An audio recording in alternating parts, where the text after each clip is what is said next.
Hey everyone, Tim Schofield here, and it's time to take a look at the Edge from Motorola. I believe this is their 5th gen, the 2024 model. It's coming out very soon. Now this phone has the Snapdragon 7S Gen 2 chipset, a 144Hz OLED display, an updated design, and more. So we're gonna take a quick look what comes in the box of the Edge, and then of course, get some hands-on with this new phone from Motorola.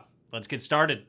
This is the 2024 Motorola Edge, which uses plastic-free packaging. Opening the box, right away we have our Edge. I'm gonna set that to the side for just a second, see what else we get. The rest is packaged in this box. Let's see what's in there. Looks like we've got, oh, drop that, but we get our standard booklets, getting started guide. You've got a USB-C to USB-C cable. I have to say this actually feels pretty premium of a cable, at least in some comparison to some other devices that I've been opening it up recently. Also some orange accents on the inside. Finally, SIM ejection tool. So no included power adapter, but you can charge up to 68 watts, which is very fast on this phone, plus 15 watts of wireless charging.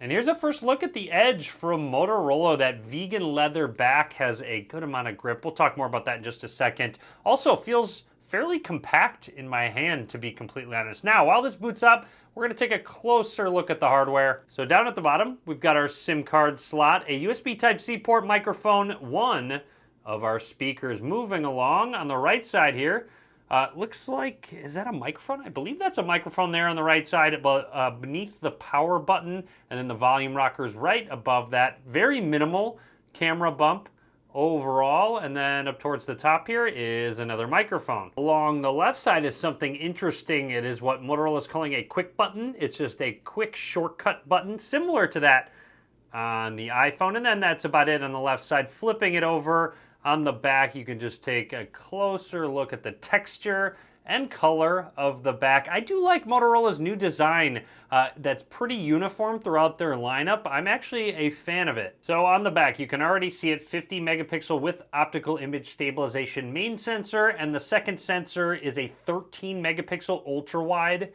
angle lens, which also couples as a macro lens. Hello Moto, let's get started. I'm gonna run through the setup process, talk about anything that's noteworthy. In case you're wondering, there is eSIM compatibility. There is an in-display fingerprint scanner. Setting our finger down, we can set that up. I have to say the vibration motor so far is solid. I would say the vibration sort of lingers just a little bit, if that makes sense. Not that that's necessarily a bad thing. It's not quite as tight as some flagship phones, but it still does feel good overall. Fingerprint is added. You can add more if you'd like to. You can also unlock with your face. Why don't we set that up as well? So hitting setup, align our face with a lot of light in the background and a camera in front of me. There you go. So once you do that, you can skip the lock screen and also turn on lift to unlock. You can jump into the personalized section through the startup process if you'd like to, where you can customize your font, icon shape, themes, colors, a lot of different things, including edge lighting, even your fingerprint animation, radio waves, boomerang, chromed out. Ooh, that's kind of cool. Anyways, we are all set up and ready to go with the Motorola Edge. This is a 6.6-inch OLED display. As you can tell, it is curved on both sides. I do like the aesthetics. Makes it just a little bit harder to hold. So this is a 1080p display. However, it gets all the way up to 144 hertz of max refresh rate. Let's see, it seems like it's enabled out of the box. Let's go into display settings.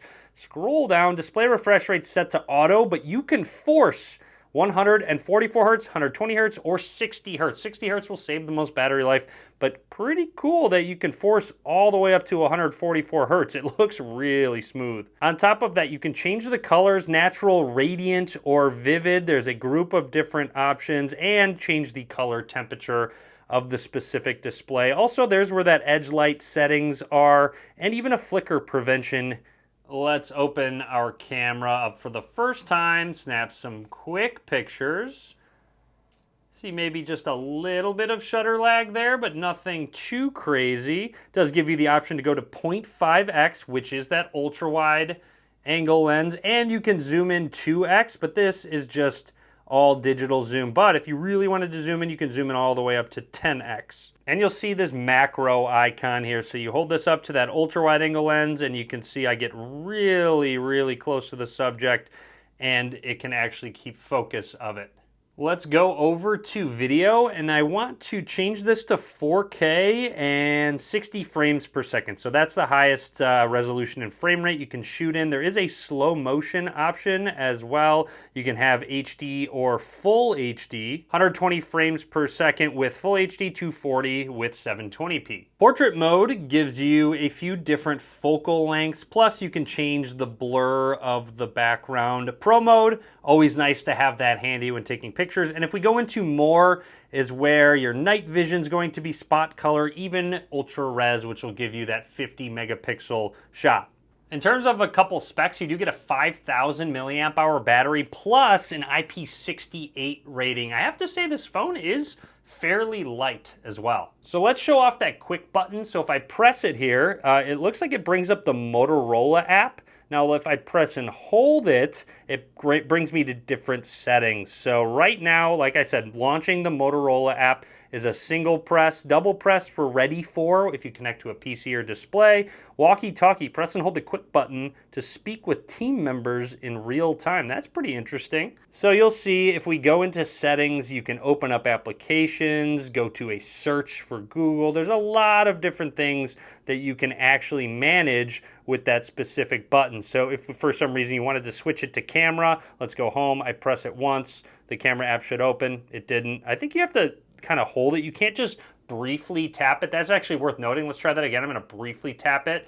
That's probably for the best, just so you're not accidentally pressing it in your pocket and the apps are opening up. So you have to kind of give it a firm press, so to speak, to go to the shortcut. In the Moto app on the home screen, you have a group of different options. First of all, family space. So this one's actually really cool. You can actually do location tracking, keep an eye on your child's location, screen time, parental controls, share responsibilities, and family members, and even spaces with specific apps that you can use or allow if your child is using their phone. On top of that, they also have Moto Unplugged, where you can balance your life with your digital life, quiet the noise with more focused spaces, change the scenery with only specific applications that you're able to use, and that's about it. So you can start different sessions. You can even require a password to end a session. Ready for has been on Motorola phones for a little while now. You can connect to a monitor and get a desktop-like experience. One of the few companies that actually even offer that. And of course, the usual Moto app, which adds a lot of features on top of the Android operating system, where, like I said, you could personalize it. You can add different gestures, well, like I do in all my videos, the chop twice for flashlight, and I think twist twice for the camera application. So you'll see they really do work how they should. Motorola's implemented those for a long time now. Here's a quick look at all of the different gestures. Anyways, that is it from me on the 2024 Motorola Edge. Drop a comment. Let me know what you think. Pretty solid device overall. I didn't test, oh man, that was the big one. I didn't even test this fingerprint scanner. Look at that animation. I do always like that. That's a lot of fun. But the fingerprint scanner seems to be working really well, seems to be accurate. But anyways, that is it from me on the Motorola Edge. Be sure to subscribe. A lot more content coming soon. Be sure to follow on various social media. All links in the description. And as always, thanks for watching.